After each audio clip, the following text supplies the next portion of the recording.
All right, welcome everyone. Thank you for those who are here on time. And happy 2026 to all of you. We will wait a couple minutes as others join the webinar. So while you are here and waiting, if this is your lunch hour, get yourself something to eat, grab a cup of coffee, or go to the bathroom, whatever you need to do, and we will start momentarily.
All right, so that's about 2 minutes. I want to be respectful of everyone's time, and I also want to be respectful of Christy and Margot's time. So we'll go ahead and get started, and other people will come in as we go along. So thanks everyone for joining today's webinar, the Quiet Win on the Quiet Win: How Self Storage Builds Passive Income, and we have Christy Brock and Margot Kennedy who will tell you more about themselves in just a moment. Quick disclosure, as always. This webinar is meant for educational purposes only. Camaplan doesn't provide any investment advice, so we always encourage you to go seek out the guidance from the respective professionals, whether that's a CPA, attorney, advisor, whoever that might be, and certainly do your own due diligence. If you have any questions about self-direction or about the presentation that don't get answered, anything at all, just feel free to reach out to Camaplan at our email address or our phone number. And then the last item is just sort of a housekeeping tip. The chat will be off during the webinar, but we'll have the Q&A portal open.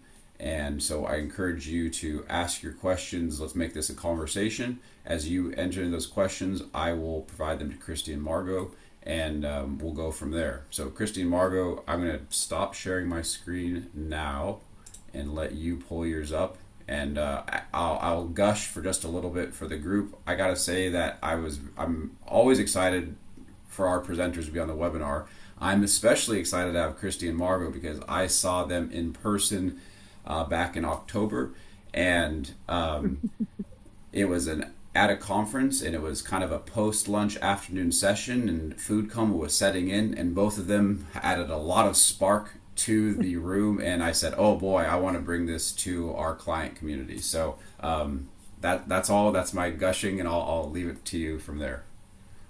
Thank you. Thank you for the nice introduction.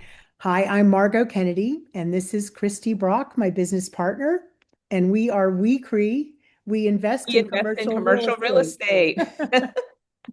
We love doing that.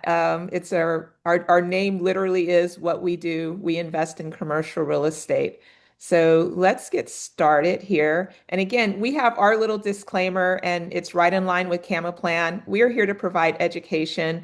While we will discuss an asset that we acquired last year, this is not an offer for investment. This is really so that you all understand the process we go through so that you become better at evaluating opportunities presented to you. So take it for what it is. Yes. Margot. So, a little bit about me. I have been involved in real estate in a lot of different areas for over 35 years, actually 37 years, as this says. I've done everything from being a residential property manager to a controller of a retirement division for a large developer. I've been in retail leasing for shopping centers and also just a residential real estate agent for 24 years. During that time, I got involved in investing in commercial real estate as both an LP and a GP, and have been either I'm a current or have been a GP on 7 commercial real estate deals, including the over 1,000 units of self-storage that Christy and I now hold. And I have been in real estate for over 24 years. I had a small real estate and mortgage brokerage in the San Francisco Bay Area for a number of years. I launched that in 2002 and did that for over a decade, wrote the ups and downs of that. But real estate is in my blood. I've been a real estate investor technically since I was about 6 years old when my dad bought his first duplex in West Oakland, and I was there swinging hammers and learning how to remodel and do all of that. But I really got into it once I started my own brokerage, and then about 10 years ago, working more with investors and going more of the commercial route. I've raised over $14 million for real estate and other projects, and I'm actually current GP on 3 self-storage deals, and I've passed GP'd on 2 others. So I do need to update my slide. But together, Margot and I own over 1,000 doors of self-storage, and this is the category we love. We preach about it. The benefits are tremendous, and we're going to give you just a little clue about that today. And I've got the all the stamps for the education also. Let's yada yada past that. Um, our mission our mission is to empower investors like you to build passive wealth through strategic self-storage investments while offering capital gains friendly exits for property sellers. So it makes it a win-win. With this commitment to integrity, innovation, and financial security, we acquire and optimize self-storage facilities using data-driven strategies to maximize value and return. Through education, partnerships, and expert execution, we create scalable, recession-resistant investment opportunities, helping investors achieve their long-term financial freedom. Why do we read that to you? Because our mission is critical to what we do. We look at everything as a win-win-win, a win for our investor partners, a win for the sellers, a win for us. And if the deal does not hit all 3, we don't want to be involved in it. We fully believe in a world of abundance where we can all do well and have a great time and make money. So that's kind of what we are going to talk to you about today. And Margot is going to talk about why self-storage and get us started.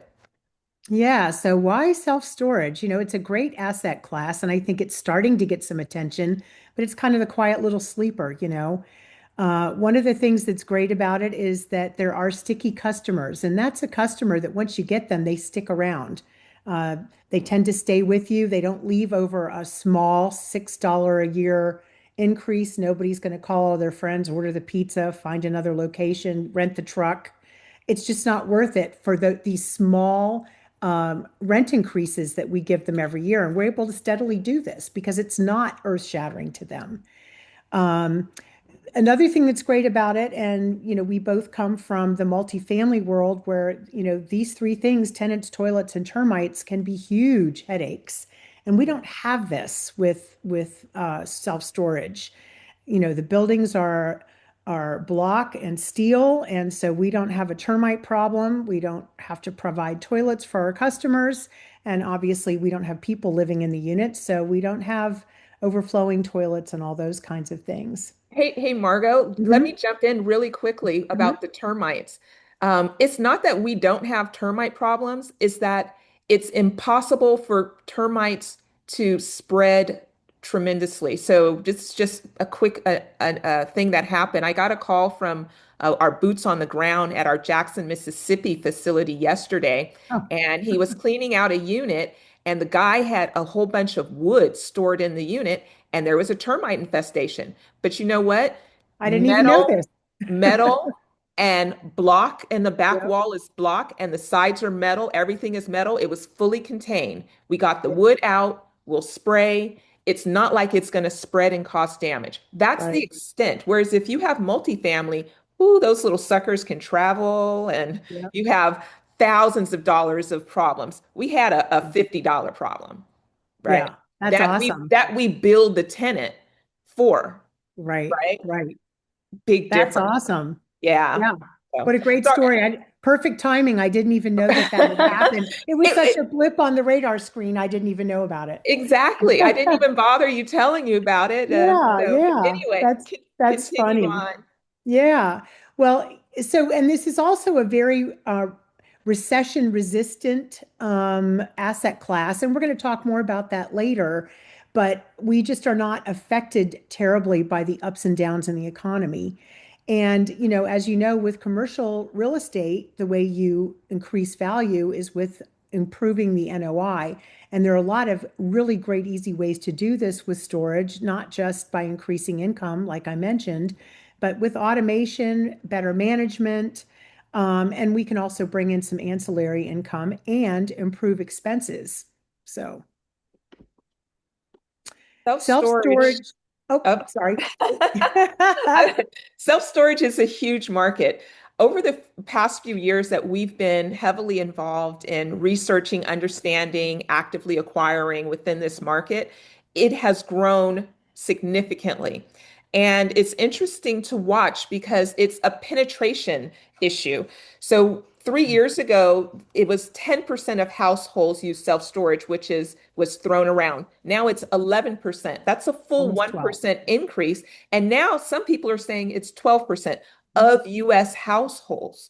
Um, that's tremendous. And that's just households. Right. There's a lot of other people that utilize storage. Businesses, that's a huge category. And so you already have a lot of people, you have penetration that's getting deeper and deeper, and you have a very fragmented market.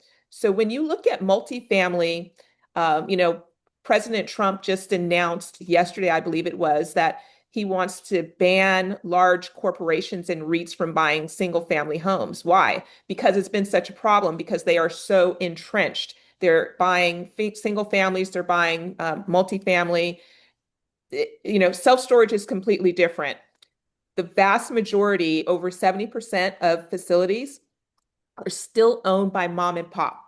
And so that's, you know, kind of a husband and wife team or a couple of guys who got together and have had a facility for 10, 20, 30 years. It's a cash cow for them. But COVID came, changed a lot, which provides a lot of opportunity for us. And we'll get into that a little bit later. So. So with self-storage, we say America needs self-storage and we talk about the 6 Ds: divorce, death, downsizing, dislocation, disease, and disaster. And there isn't any one of us who hasn't experienced or doesn't know someone who's experienced one of these things, and probably more than one. I have experienced several of them in the last couple of years. And so this is something that we go through all the time. It's not a trend. These are things that will always be happening. And these things are one among the drivers of self-storage needs. And so, like Christy said, already we are pushing 12% of Americans using storage, and that's just individuals. But, that's not including business usage, and that's become so common, especially like Christy said, since COVID. More and more companies are not leasing the big warehouses and the big flex spaces, and they're using traditional small self-storage units to store their uh, excess supplies, their records, their inventory, things like that. And And during COVID, you know, when everybody switched to the work from home, everyone mhm, had that extra room, but it was an it was full of exercise crap. room. It was full of, right, right. Right. And they needed to convert it because a lot of their employers were going to pay them, you know, for a home office now and provide them with some benefit. So Yep. they needed to get all that junk out. And so that was one of the reasons that during COVID, occupancy levels really went Yep. high. Yep. But And, again, we'll talk about that in a future slide. yeah. Margot, keep And going. the other another thing too, in talking about businesses, and this has to do with, disaster and that type of thing also.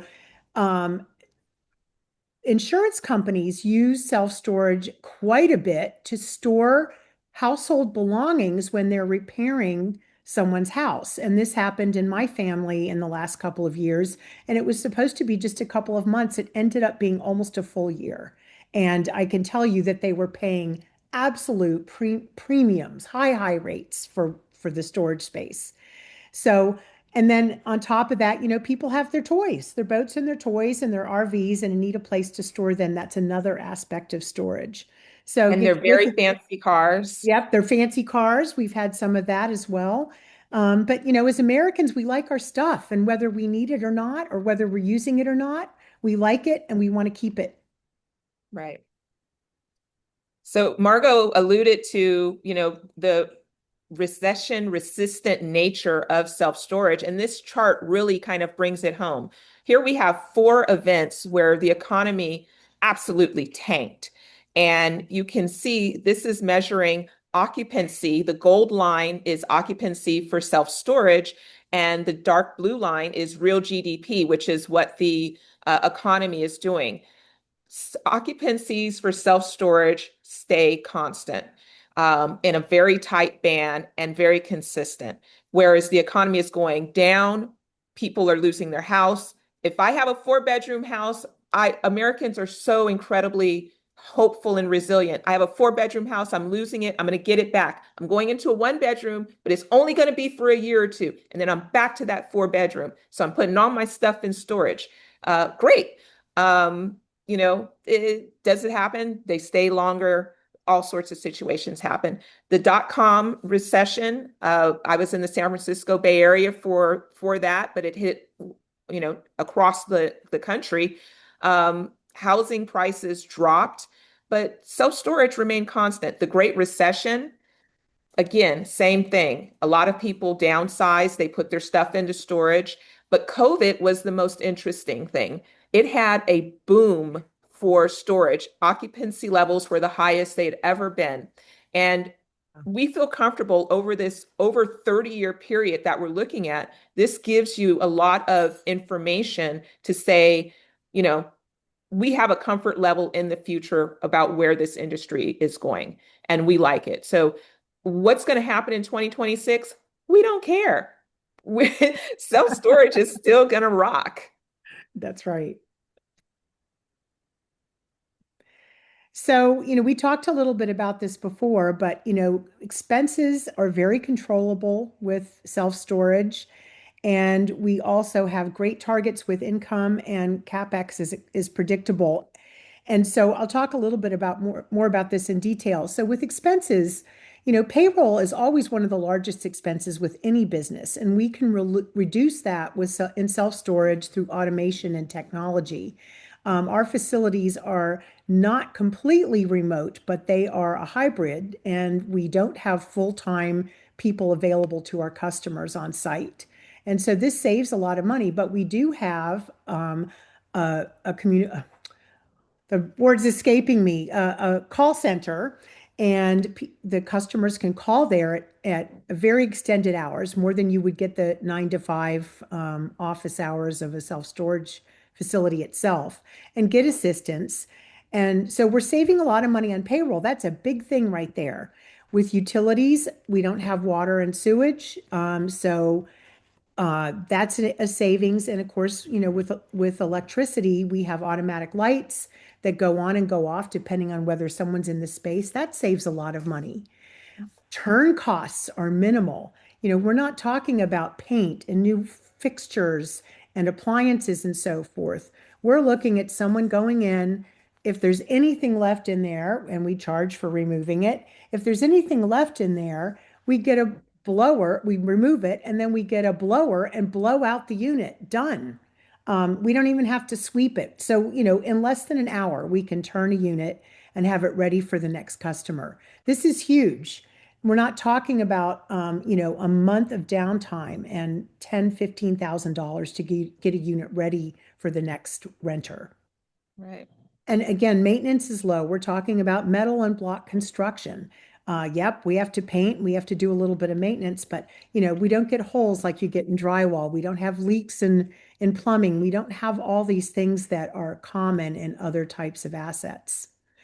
With income, we do have a lot of areas where we can add a little bit of income here and there, and this all helps us with increasing the NOI. We add customer protection across pretty much across the board with our customers, and that is sort of like tenant insurance. So it protects their belongings. And then we also have instituted something in our facilities where we use motion sensors in the units. And that's something that the customers can rent. And it's just a small amount, but it lets them know if there's movement in their unit. So it is an added deterrent to theft. And it is something that makes people feel comfortable and more protected. It's Uh, like who doesn't have a Ring camera system or one of right. those other type of systems? It's not Yeah. that you know someone's coming into your house, or it's not that you have that expectation. It's just it provides you a little extra level of Comfort. comfort. And for $5 a month for your thousands of dollars of things in storage, why not have that knowledge? So And of course, people love technology. We love our stuff and we love our technology. So yes, that's a win there.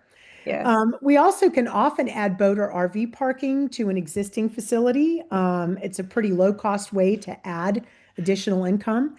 And we can also, at times, and we have done this, converted a retail space to climate control storage. And that works really well. We have a 4,000 square foot building that we purchased with our Mississippi facility, our Jackson, Mississippi facility. And we were able to put climate control storage in there. And, we were able to do it in a facility that was already cash flowing. So this right. was a really great opportunity for us. And then the other really great thing about storage is our capital expenditures are predictable. When we go and we buy a facility and we're talking about value add, we're talking about painting, making repairs to doors and fixtures and locking mechanisms and so forth. Maybe repairing the driveways, installing new fences or improving them, maybe doing something with our security cameras. These are all things that are easy to get a contract for before we even go to closing. We know what our costs are going to be exactly. We have a 6 to 12 month plan, and normally we're talking in the 6 to 9 month range to complete everything. And so we have a signed contract. We know what it's going to cost us before we even close. It's not like when you have a multifamily building with 100 units and you're going to renovate 30 units each year. By the end of the third year, what you thought your units were going to cost has doubled or maybe tripled, but it's gone up significantly and you didn't budget for that. So we're able to go in and know what it is, have the money before we even start, and with inside of a year have that work completed and paid for. Yeah, it's amazing. Yeah. Uh, I just regarding that literally that last top point on the capital expenditures. I know I used to work for a private money lender, and borrowers got hit pretty hard with material cost hikes and labor shortages in like yep. 2021 to 20 later part of 2022. It kind of messed up their projects for a lot of them. And even if it was just turnovers, you still have to have people to come and do those things. And I guess this is more of a assumption, but because of the really low labor nature of these turnovers, that wasn't really a factor for self storage. Is that right? That's right. And Yeah. let's just look at what has happened in the past 12 months, right? If you bought a property 2 years ago and you're now renovating your, second third of that. So you already renovated 30 of them in year one. Now you're renovating your next 30. Tariffs have just added how much? Because everything is being shipped in from China. So now you have 20, 30%, 50%, 100%, depending on the president's Mhm. mood for the day. You absolutely cannot plan for that. Now, also, you have your entire labor force is left. If you're in Texas and, certain things are happening or all around the country, you have a big labor problem. It's totally unpredictable. It's much easier to predict what's happening over a 3 month period, and get contractors to sign a contract that says, this is what your cost is. Now we're putting the onus on them to maintain their word. What that you said it's going to cost us 10,000, we're only paying 10,000. Your cost went up to 15. I mean, I don't know what to tell you. You can't cancel our contract. Um, Yeah. it's much easier to control everything with what we do. And there's just so many fewer moving parts. We can't express how much simpler it is to deal with. Yeah. So Awesome. Thanks for that. That was my own personal question. We also had yeah, another question coming through the Q&A portal.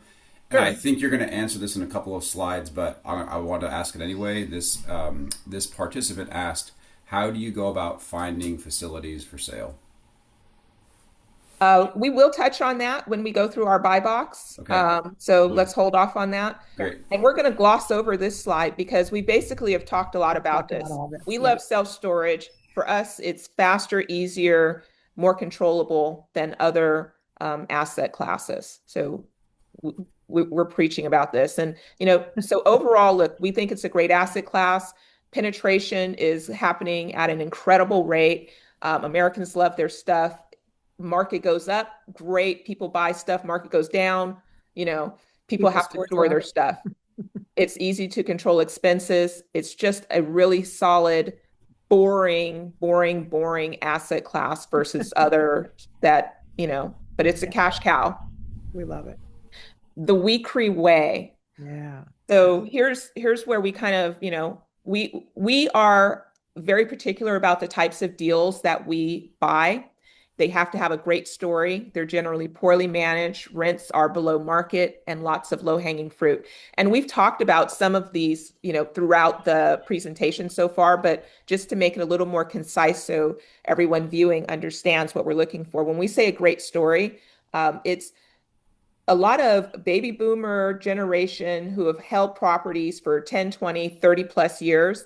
And back in the day, they were keeping their records on 5x10 note cards or, 4x6 note cards. And then they kind of got a computer, but they're just totally not prepared. They're managing really old school. They have a manager who's sitting there 8 hours a day, 5 days a week. So you have 2 days with no customer service and over limited hours. It's just, we can come in and talk about, and then they have kids who don't want anything to do with the business. They want nothing to do with it. And so we're able to come in and say, hey, Mrs. Seller, look, we can get you some cash up front. We can get you income over time, which reduces your capital gains because everybody likes the income without the work. So if we can get them 60, 70% of the income that they're used to getting, plus the cash up front, they're happy. We get our investors very great double-digit returns. They're happy. We get to do another deal. If you can't tell already, we love self-storage. We love buying. We love managing. So everyone's happy. Poorly managed. So many people don't have a website because, again, they're very old school. Again, a manager on site doing way too much, not keeping up with rent trends. These are just all things that for us, we look at it and generally speaking, Opportunity. it's a huge opportunity and we can reduce our expenses by at least 30% day one. And over time, we can increase our income by 30 plus percent. And just the mesh of those two creates a really good thing for us. And typically, it takes us about 90 days to acquire a project. We really focus on the LP, GP, general partner, limited partner model. We have done a joint venture, but it's rare for someone to come along with a million or 2 million and want to put it all in one deal. So generally, we're raising money from folks like you who are bringing anywhere from 50 to 250 or so thousand to a deal. We improve, we manage, we sell. We target a 3 to 5 year hold period. We don't walk into a deal. We won't look at a deal where we can't hit on average a 20% average annualized return and 10% cash on cash day one for our investors. Um, that's the philosophy that we go by. It's why we are doing self-storage versus some of the other asset classes. And we really find these types of deals, and they're out there, they're abundant. Margot, how do we build value? So, as many of you probably know, with commercial real estate, value is based on your net operating income, not on sticks and bricks. And in an appraisal where someone comes in and compares your building to the building next door, it's based on income. So, if you can increase your income, such as with tenant protection, like we mentioned, or the motion Motion. detector devices, something like that, if you can increase your income, for example, here, if you increase your net operating income by $100,000 and you apply an 8% cap rate to it, you've increased the value of your property by $1.25 million.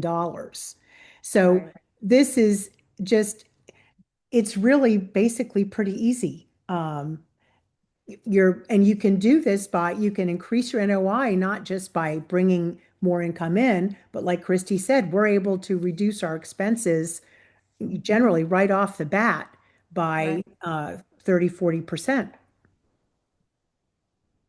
So let's jump into a quick case study. Um, Last July, July 23rd, Third. I believe it Mhm. was, Yep. we took possession of a property in the Spokane MSA. And this is a picture of the facility. It's a great little facility in a really cool MSA. Spokane, if you've not been up that way, it's, kind of the stepchild of Seattle, but my goodness, I like it so much better. The food is amazing. There's It's a so much, great little yeah, town, city. and the Yeah. people, everything. So we're just going to walk you through. When we call this our access mead deal. We purchased it for 4.4 million. We raised 1.25 million, and we had really great seller financing. So when we talk about that win-win-win, the sellers offered us a 10-year loan, the first 3 years at 5% interest only, the next 3 years at 6% interest only, and the remaining 4 years interest and principal at 6%. But we can exit after 5 years. Yeah. Five. So, but so there's a lot of room. Again, and this is when we're looking at putting together our deals. A lot of the reasons that deals are having problems and right now is because of the financing. If you're getting a 2 year loan and you're saying, "Oh, I have to refinance and do all of this," there's too much uncertainty. Our deals have a tremendous amount of certainty with our financing. We know what's happening. It just makes it more comfortable for us, for our investors. So we've got a good win-win-win. We had three different asset classes on this investment. The minimum was Class A, 50,000, Class B, 100,000, and our third class was 250,000. Our Mhm. prefs were at 7, 10, and 12 respectively. And the way that we structure our deals a little bit different from the way other people do it. We do a target average annualized return. So if we're holding for 5 years, what we put in writing to you is we're targeting a 20% average annualized return if you're a class A, up to a 24% if you're a class B. If our deal does as we project, that's what we predict you will get. If our deal does not do quite as well, we suffer as GPs. The amount of money that we earn goes way down. If our deal does really great, you know what? I hope you're happy with a 20, 22, or 24% return because that's what you'll get. But then we did something that was also extra amazing, and then we get to do a little bit better. And so this is how we structure our deals. This property was 268 units, all non-climate, built in 1986. The guy that we bought it from, he was the second owner. And it had a 81% occupancy, physical occupancy by square footage when we acquired it. Margot, talk a little bit about how it fit our buy Yep. box. So, like Christy said, one of the big things is, what's the story? So this was a seller and his partner who had no desire to continue operating the facility. They were ready to retire. They wanted out. And they were really excited to be able to get cash out in a capital gains friendly manner, which we helped them to do. It had not been well managed. They'd had an older couple living on site, managing the property for a number of years. They'd gotten older. One of them had gotten sick and died. And COVID. yeah, during COVID. And the remaining one just, her heart wasn't in it. She didn't feel good. Just it wasn't being managed. And so their occupancy had actually gone down a bit. Um, they did not have a website. They were not at market rents. Um, so they weren't really in tune with what was going on around them. And so, the facility was doing okay, but it was just kind of languishing. It wasn't really um, living up to its potential. And so this was really a situation with some great low-hanging fruit. We were able to increase occupancy and bring up the rates to market rate. And we can still, they were so far below market rate that we can bring them up significantly and still leave them at 5 to 10% below the average so that that maintains our really great occupancy rate. And we've brought in tenant protection, which they didn't have, and the motion detection devices. So So, mm, when we're acquiring a property, one of the things we do is call a feasibility study. And this is kind of our box score for the feasibility study because there's things you can fix and things you can't fix. And you need to understand where you are and where you can go. Visibility, location, traffic count, access. You can do very little about that. You can't move your facility. You can't make more cars go by, changing access. Like these things are hard. You can always affect condition and curb appeal. So we love to see it. We got a B minus in condition and a C plus in curb appeal. It was unattractively painted. The signage was not nice. It just really needed a refreshing because the seller hadn't put a lot of money into it. It was a cash cow. It was doing just fine. They were making a bunch of money. It just didn't matter to them. So we were able to really work on that. So again, we bought it. We had a plan for our CapEx, less than 6 months for our CapEx. We yeah. plan to hold this for 5 years, and we plan to exit at about a 7.25 million at a 7 cap rate. And what does that really mean to us? Or how do we do it? We brought in our third-party management. We don't manage ourselves. We do our own property improvements. We handle our CapEx. Anytime money is being spent, we go on site, we oversee it, we make sure it's done exactly as we intend, and then we're going to just manage to the business plan for the 5-year hold period. I won't run through this slide too much. I just want to point out that here at acquisition, they had an NOI of about 250,000. And at year 5, when we exit, we will have doubled the NOI. And how does that happen? Income is not quite doubling. Income's going up, but expenses relative are going to go in a really good direction. So we have a good plan. We are on track. We acquired it in July.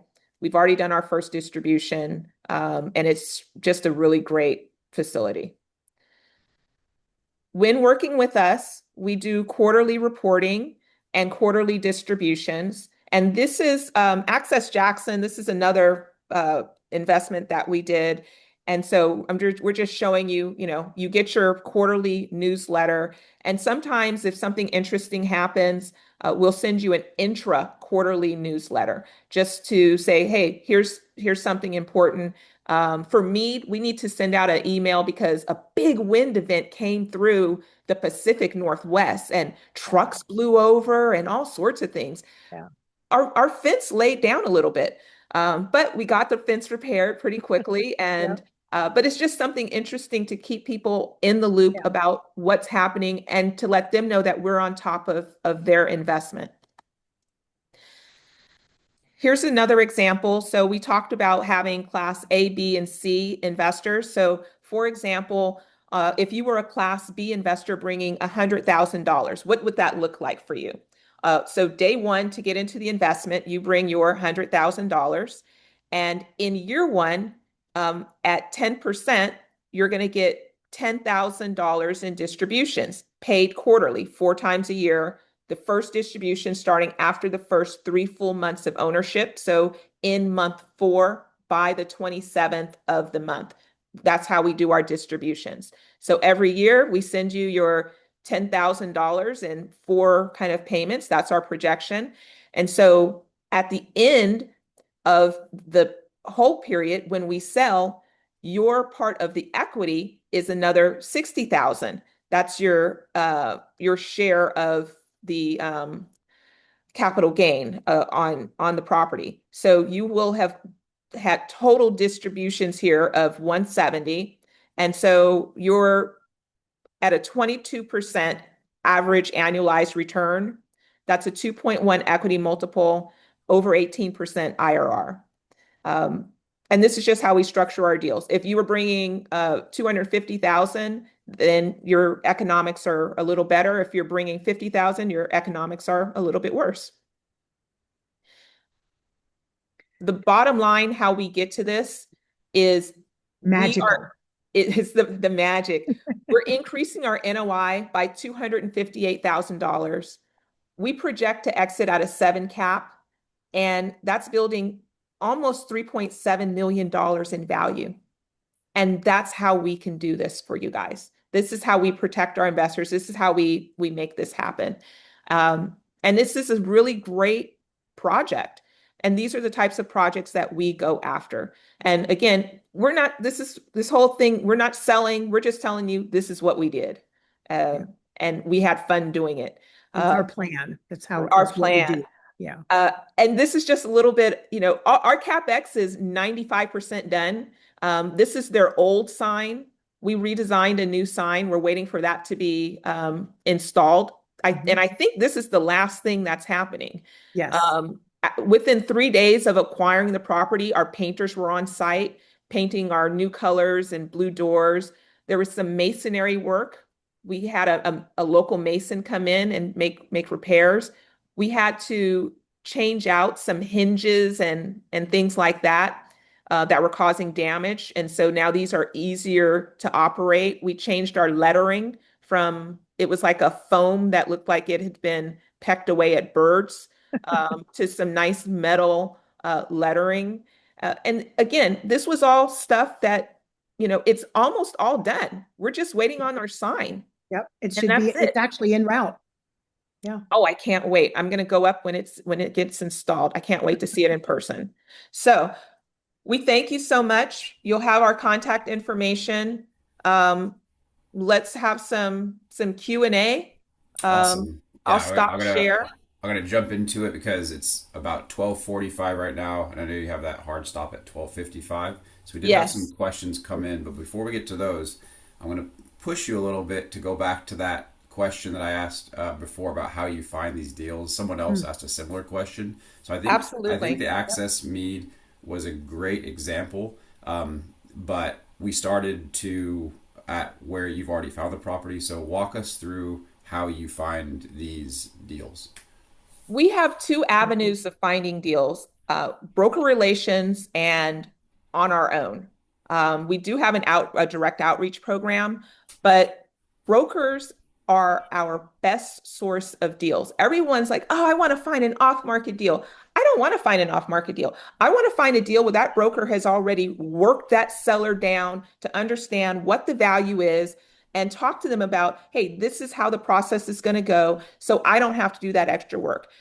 We don't pay the brokers. The seller pays the broker. So why not utilize that for free? We are location agnostic. We don't care where the property is because managing self-storage is a different animal. We have one property manager that covers us nationally.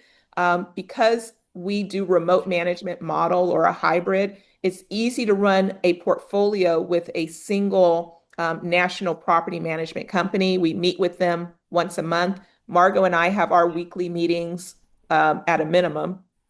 But finding deals, we find deals through brokers. And Yeah. and because they know that we can close, they give us early access, early looks, things that are lightly marketed. In December, I talked to a couple of brokers and they said, "Hey, look, we have a couple of things coming down the pipe. I think they'll be perfect for you." Another broker knows I love um, uh, seller finance deals. Anytime I have something seller finance, you're going to be one of my first calls. So it's relationships. Self storage is so relationship driven and it's a small world and it's super friendly. So that's how we find our deals. And it sounds like, I mean, there's that kind of like that win-win-win approach is pretty specific in terms of how you achieve that.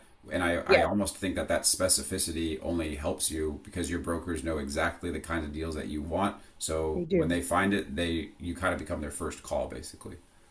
absolutely. And we give brokers more arrows for their quiver because we tell brokers, look, here's another thing that we can do. If it's a deal where there's going to be seller financing, then tell the seller, look, if they want to leave a little bit of, cash in the deal, leave 50,000 in the deal. That lets us give them bonus depreciation, an outsized amount of bonus depreciation to offset their capital gain even more. So they're already offsetting their capital gain by doing an installment sale. Now you're offsetting it even more because you're getting an extra 100,000, 200,000 in depreciation expense. So we basically can almost eliminate their capital gain or kick it down the road far enough to help them with planning. And Margot and I, we're very creative and flexible in our thought process when we're putting together deals. And I think Matt, we talked a little bit about this, but if we get a bunch of Camaplan investors in because you are already in a tax advantaged vehicle, you don't need depreciation expense. So what that means is I can give more depreciation expense to a seller, which means, oh, okay, if you're giving me seller financing, instead of giving me a 5% for year one, give me 4%. Do you know what that does to my cash flow? It's beautiful. Now I can pass that along to the investors. So if I have a class, a special class of these are all self-directed IRAs, solo 401k people. You all are going to go into this special asset class, and instead of getting, 10%, you're going to get 12%, or instead of getting 12%, you're going to get a 13%, right? We can do that kind of thing if we all band together and work together. Mhm. So, and we're thinking on this. 2026 is going to be fun. And to that note, and there are other questions coming in, but this is the perfect time to ask it. Talk as briefly as you can. We're about 5 minutes left. Talk about what you do with UBIT as it relates to depreciation. Right. Even though folks are in a tax advantage plan, because there is some income generated and the way it's generated, it creates a taxable event. Our CPA gives just enough depreciation to each investor to offset that gain, so you have zero UBIT problems. So Awesome. Yep. no worries. Was that brief enough? That was very very brief. That's exactly what I was looking for. All right, let's hustle through these. Someone asked, do you focus solely on small and pop businesses, or do you work with larger REITs such as Public Storage to manage properties? We don't touch the REITs because REITs can't touch our returns. We want 20% average annualized. We want 10% cash on cash day one. I can't buy a REIT and do that. And those are class A type projects also. They don't have the story. they don't really fit our buy box. Perfect. How long have you been doing this? How many deals have you done? And over that track record, what's the average ballpark return you've gotten? We have zero exits. We have three properties that we bought. We bought we've been doing this for 2 years in self-storage for 2 years. This year we expect to buy at least four properties, if not more. For us, we took our time making sure we understand the business, making sure we have the right team in place, making sure that there's no trial and error because we came from multifamily and we know what's going on in multifamily. So we don't have exits. What we do have is a solid track record of distributions, of doing our improvements, of doing what we have said we set out to do on the properties that we have acquired thus far. And on one of our assets, we actually had planned for a 3-year hold. We believe it's going to be a 2.5-year hold. And during that time, we reworked our deal and improved our returns for our investors because some interesting things happened. And so, yeah, look, we are not the biggest, but I think we're one of the best. We love what we do and we are dedicated. And when people are investing with us, get to know us, get calendar with us. Let's talk. Let's have Zooms. Get to know us. We are starting to teach a little bit more about self-storage. So, we're going to do some 8-week class type things because we also want people to understand the asset class. You can't be a good investor if if you don't know what you're investing in. Right. So, we want people to understand that. You mentioned that you're location agnostic, but location was one of the things on your buy box. So can you kind of talk about how you balance being location agnostic, but still obviously you want the right location? Sure. So when we say we're location agnostic, we'll look at a property anywhere, but it has to kind of fit our criteria. So Mhm. we don't necessarily want something in a cornfield in Iowa. Like that's tough. But smaller facilities do work.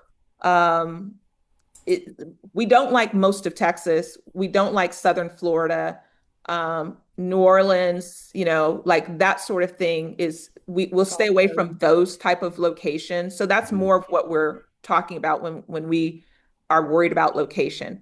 We Got it. like things that are on a major road, Yep. but we don't care where that major road is. If it's getting at least 10,000 cars a day, and if there's um, the economics will work. So it's location matters, but we don't we don't just look at big cities. We actually don't look Yeah. at big cities. Yep. Yeah. Okay, that makes sense. And then same person asked, do you have other facilities in the pipeline? Which sounds like they are. 2026 is going to be a good year. And then what's the timeline to close on those? So we are actively looking to put things in our pipeline, and I would imagine that inside of the next 3, 4 months, we'll have some things.